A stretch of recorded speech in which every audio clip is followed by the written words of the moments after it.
Olá, meus queridos alunos, sejam bem-vindos, a mais uma aula de ciências. Como vocês sabem, nós estamos estudando a unidade 3, com o título Diversidade da Matéria. Então, ontem nós estávamos estudando um pouquinho, sobre as ligações. Na semana passada, nós vimos as ligações covalentes. Na aula passada, nós estudamos um pouquinho sobre as ligações iônicas. Ligações iônicas essas que são feitas por compostos, de cargas opostas. Então, na ligação iônica, você vai ter ligação acontecendo entre átomos de cargas opostas, ou seja, entre átomos que têm a tendência a perder elétrons da camada de valência, que normalmente é um metal, com aqueles átomos que têm a tendência a ganhar elétrons, que normalmente são elementos químicos da tabela periódica, que não são metais, ou também chamados de ametais. E aí, na última aula, você aprendeu o quê? Que esses compostos iônicos, quando eles são dissolvidos, em compostos solventes como a água, eles têm a tendência a formar, a adquirir ou formar eletricidade. Por quê? Porque quando eles se misturam à água, esses compostos, eles têm as cargas negativas e positivas separadas.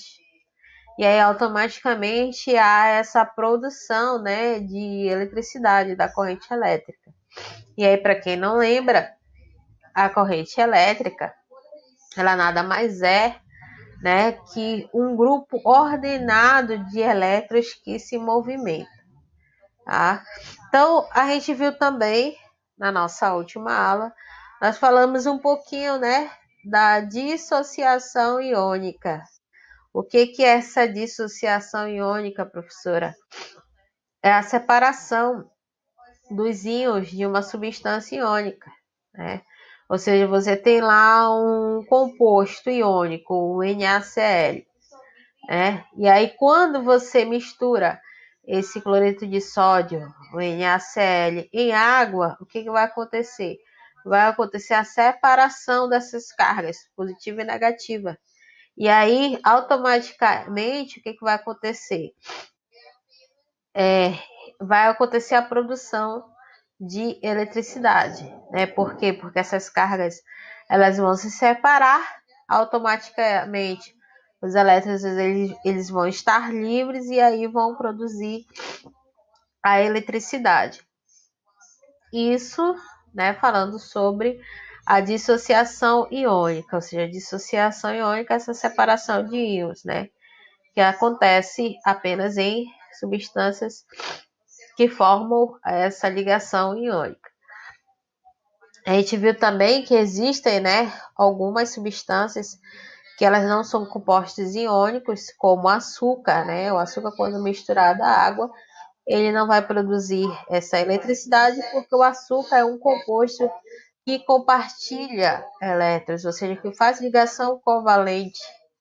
Então, automaticamente, eles não vão produzir essa eletricidade que os compostos iônicos produzem quando eles são misturados em água.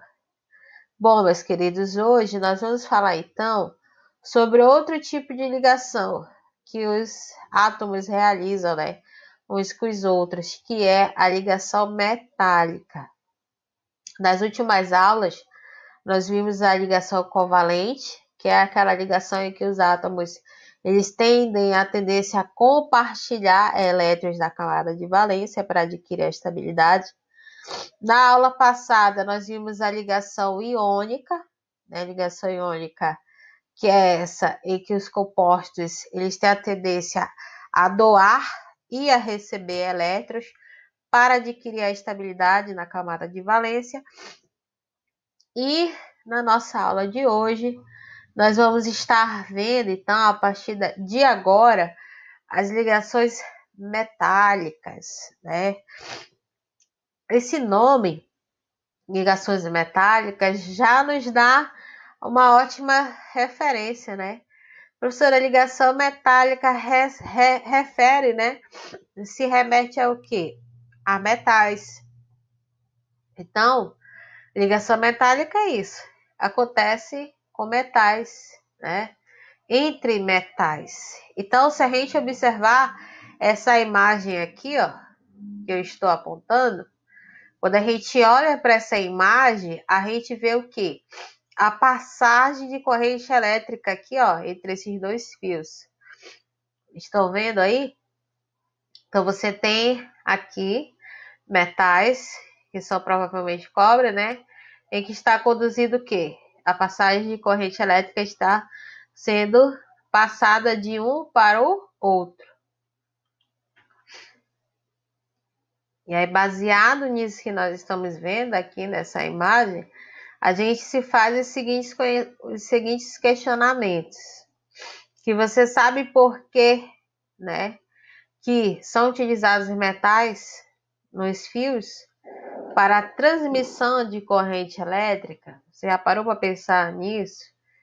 E o que torna os metais excelentes condutores de eletricidade? São algumas questões que a gente pode se fazer, né? Que a gente pode parar e pensar.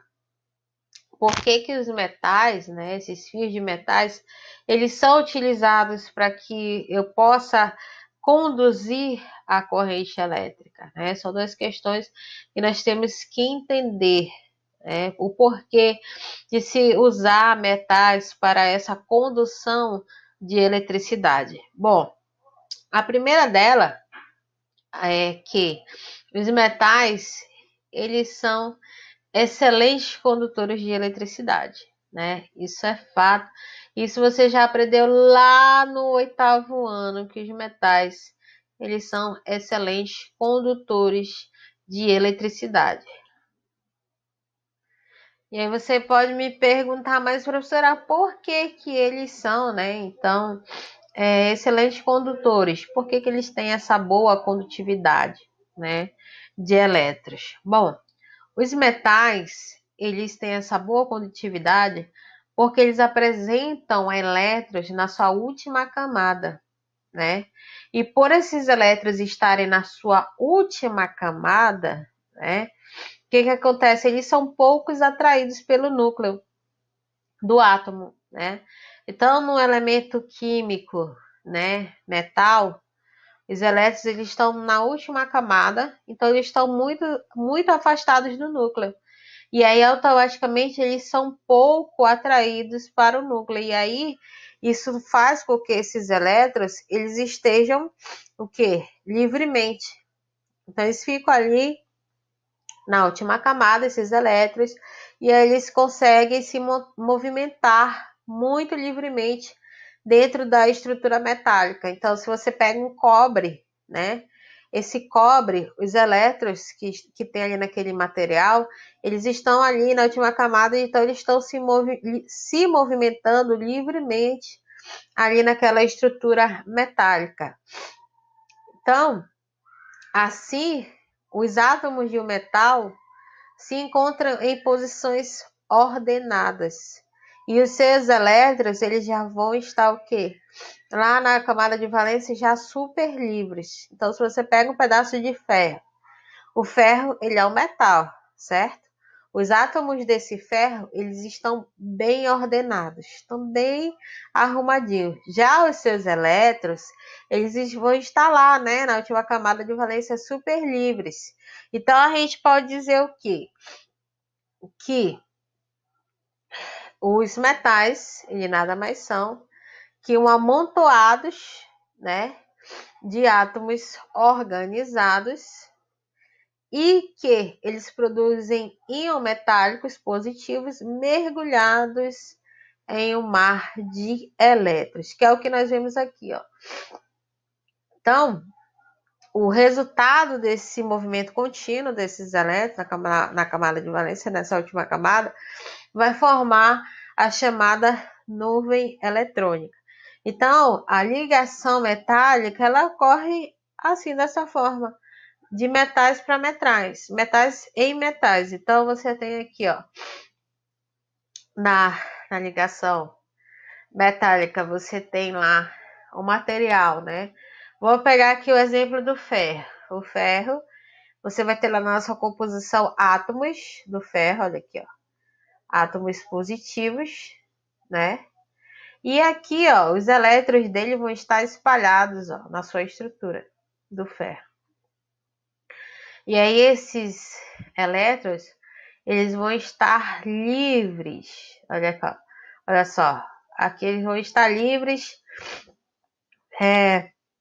se movimentando livremente entre os átomos do ferro. E aí o resultado, né, desse movimento contínuo desses elétrons vai se resultar em um fenômeno chamado de nuvem eletrônica. Ou também você pode dizer que vai resultar nesse movimento ordenado dos elétrons, vai resultar na formação da corrente elétrica. Por quê? Porque quando esses átomos que compõem a estrutura atômica do metal, eles se organizam em uma determinada direção, eles automaticamente estão produzindo uma nuvem eletrônica, ou também chamada de corrente elétrica. Então, além da capacidade dos metais eles conduzirem bem a corrente elétrica, né? Porque a presença dessa condução, dessa condutividade ser maior, é porque esses elétrons que estão na camada de valência, eles são livres, eles ficam ali, ó, circulando livremente. E aí, por eles terem esses elétrons que circulam livremente, o que acontece? Os metais, eles têm propriedades específicas deles. Os metais, eles têm uma melhor ductilidade, né? O que é a ductilidade?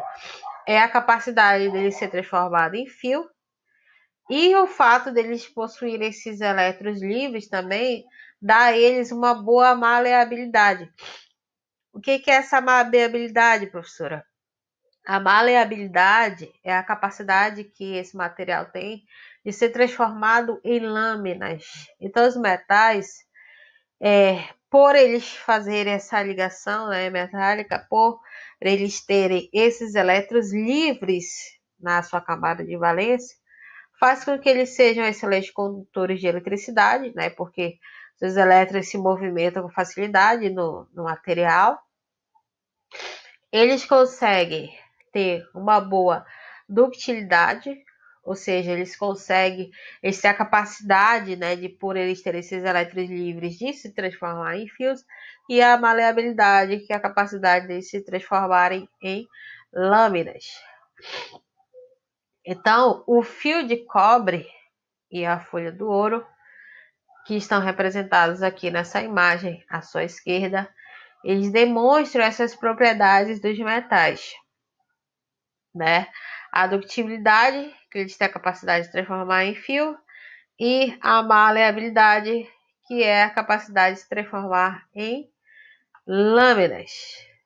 Então, diferente da ligação iônica e da ligação covalente, a regra do octeto ela não se aplica às ligações metálicas, né?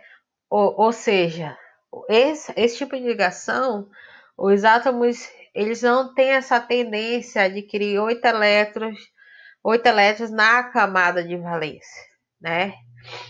Por quê? Porque eles não têm essa necessidade disso. Ou seja, não há essa representação eletrônica. Você não vai ver metal, a ligação na ligação metálica, você não vai ver átomos sendo representados em representação com uma fórmula de Lewis, né? Por quê? Porque essas ligações metálicas elas não acontecem, né? Elas não têm a necessidade, os átomos de elementos químicos de metais não têm a necessidade, quando eles interagem com outro metal, de fazer algum tipo de doação de elétrons ou de compartilhar elétrons. Eles não precisam. Então, na ligação metálica, você não vai ver essa necessidade do elemento químico atingir 8 elétrons na camada de valência. Você não vai ver representação eletrônica numa ligação metálica. Então, por exemplo, um fio de cobre, ele é constituído por uma quantidade de átomos de cobre e ele é representado pelo símbolo do elemento químico Cu, cobre. Então, dessa forma, o agrupamento dos átomos dos metais forma um arranjo geométrico bem definido. Então, não vai haver essa necessidade de se fazer essa representação eletrônica. Vamos falar um pouquinho agora sobre as ligas metálicas. Então, as ligas metálicas, elas são utilizadas diariamente, né? Diariamente para a produção, né, de materiais. Por exemplo, o ouro. O ouro é uma liga metálica. O ouro é utilizado para fazer o quê? Para fazer joias. O ouro puro, que é aquele ouro de 24 quilates, ele é um ouro muito macio. E aí, para se fazer joia, esse ouro 24 quilates, por ele ser muito macio, ele não é utilizado nessa propriedade pura dele. Então, o que os joalheiros fazem, né? Eles pegam, misturam esse ouro com outros tipos de metais mais duros e mais resistentes, como o cobre, como a prata, o zinco, o paládio, o níquel, e aí eles misturam esse ouro com esses outros metais que são um pouquinho mais duros e mais resistentes para produzir essa joia. Já outra liga muito usada também é o ouro 18 quilates. Com certeza você já deve ter ouvido falar nessa liga metálica de 18 quilates. Nessa liga metálica de 18 quilates, você vai ter o quê? A presença de 75% do ouro puro e 25% de cobre e prata para se produzir essa joia. Vamos ver aqui, então, alguns exemplos de ligas metálicas, né? Essas ligas metálicas, elas são bem comuns da gente encontrar, né, por aí. Com certeza você já deve ter ouvido falar um pouquinho sobre alguma dessas ligas metálicas. Você já deve ter, com certeza, ter estado em contato com algum tipo dessas ligas metálicas, sem sombra de dúvida. Então, vamos ver aqui um pouquinho. Bom, eu tenho a liga metálica latão, bronze, aço e aço inoxidável. Com certeza você já deve ter ouvido falar de algum tipo dessas ligas. Vamos começar então falando primeiro sobre a liga metálica latão. A composição da liga metálica latão é essa. O latão ele é composto por 67% de cobre e 33% de zinco. E esse latão ele pode ser aplicado em tubos, torneira, decorações, né, para casa. Outra liga metálica é o bronze. O bronze ele é formado 90% de cobre e 10% de estânio. E a aplicação dele é em engrenações, decorações, moedas, medalhas e assim sucessivamente. Já tem aqui outro tipo de liga metálica, o aço, composição dele. Eu tenho 98,5 de ferro, o aço, 0,5 a 1,5% de carbono. Eu tenho também traços de silício, de enxofre e fósforo sendo utilizados para a fabricação do aço. O aço ele é aplicado na fabricação de ligas, utensílios domésticos, e assim sucessivamente. O aço inoxidável, ele é composto por 74% de aço, 18% de cromo e 8% de níquel. A aplicação dele, decorações, utensílios de cozinhas e peças de carro. Muito bem. Então essa foi a nossa aula de hoje, nosso conteúdo de hoje.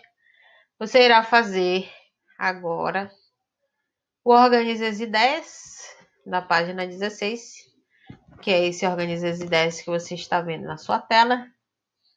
Você vai fazer a atividade questão 1 e 2 da página 16.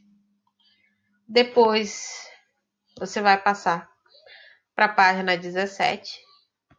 Vai fazer a questão 3, 4 e 5 da página 17. Isso no seu livro didático. Vai fazer a página 18, que é essa aqui. Questão 6, 7 e 8. Lembrando que essa questão 7 ela é feita no caderno de ciências. Vai fazer a página 19. Página 19.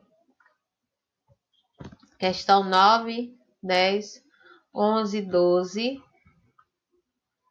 13, 14. Lembrando que você tem questão aqui que você vai fazer no caderno. Essas são as atividades do livro didático. Vamos passar para as atividades do livro de atividade do aluno. No livro de atividade do aluno, você irá fazer no livro de atividade questão 13, 14, 15 da página 8 do seu livro de atividade e vai fazer a página 9. Questão 16, 17 da página 9 do seu livro de atividade. Essa então é a sua atividade no livro de atividade do aluno. Lembrando que hoje você tem atividade para casa em PDF. Você já sabe aquelas 10 questõezinhas. E aí, não esqueça, meu aluno de educação inclusiva, eu vou estar deixando, a professora vai estar deixando para você a sua atividade em PDF também. Então, faça a sua atividade com muita atenção. Se você precisar, meu querido aluno de educação inclusiva, se você tiver alguma dúvida, entre em contato com a professora no privado, tá bom? Quanto a vocês e demais, façam essa atividade, né, do livro de atividade, na página 8 e 9 do livro de atividade. E também, né, não esqueça de fazer as atividades lá do seu livro, né, de 1 a 14, do livro didático, que a professora já mostrou para vocês.